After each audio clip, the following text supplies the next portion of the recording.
Hey, Moses here. How do you know if you are quitting because something has gotten simply hard, too hard, or if you're quitting because your interest and values have changed? It seems like a very simple question, but when you are pursuing something, when you're pursuing a particular goal, and you don't achieve that goal for one reason or another, it's very easy to fall into the man. I never finish anything that I start.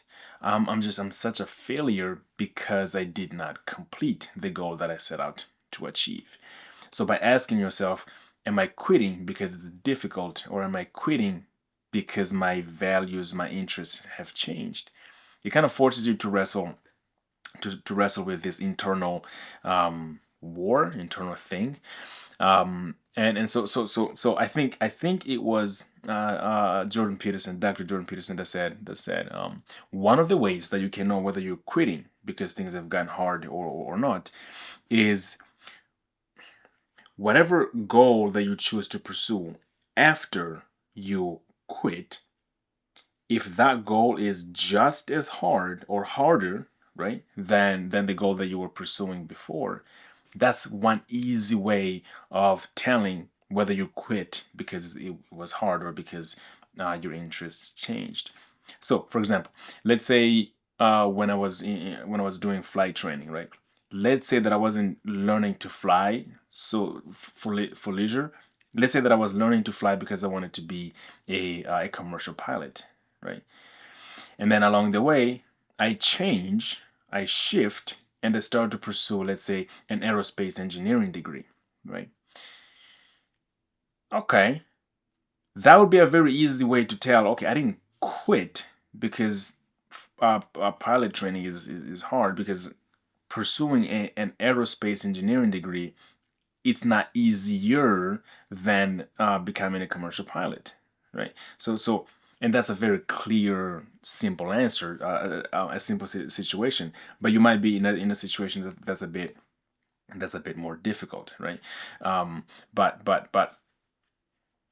what I'm trying to lay down here, I hope you pick it up, is that whenever you're pursuing a goal, right, by your own definition of difficulty, I suppose that this is where it gets a bit more ambiguous. Given your own definition of difficulty, if you find yourself wanting to drop that thing that maybe you put a lot of time in, maybe you put a lot of money in, and so you're wrestling, do I continue to pursue this thing even though I'm no longer, like, my heart is no longer in it? But at some point your heart was into it, and you've already sunk a lot of time and a lot of money in it. And sometimes it's just you pursuing something that is genuinely difficult, and you're running into you've hit a wall. You've hit a wall, right? From not like your own, not like you have become incompetent per se, or that thing is too hard for you to pursue. Although sometimes that can be true. That rhymed. But if you're trying to figure out whether you are wanting to quit because it just got hard, and you're feeling like a failure because you can't complete the very thing that you set out to achieve. And in many ways, when you fail to accomplish the thing that you set out to achieve due to its difficulty, right? It's a failure, right? You did not accomplish it. But one thing that I like to note a lot is that within each failure, there's just so many lessons that are buried in each failure. So even if you are failing, pay attention to your failures, because there's often a gold mine in each failure.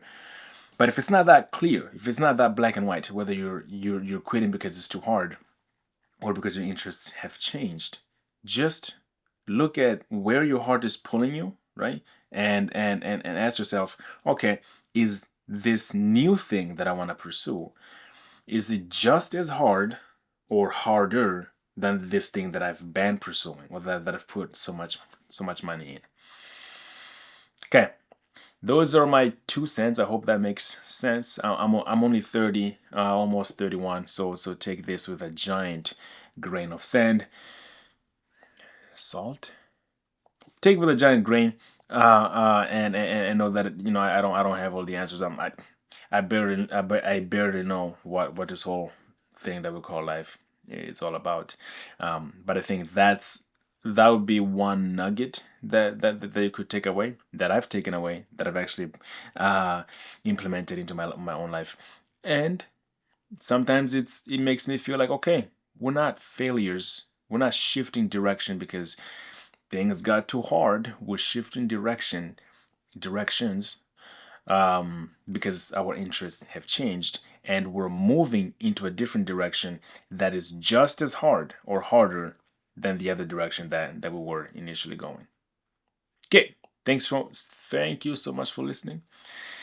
If you like this kind of content, give it a thumbs up, subscribe, and I'll see you in the next video. Peace.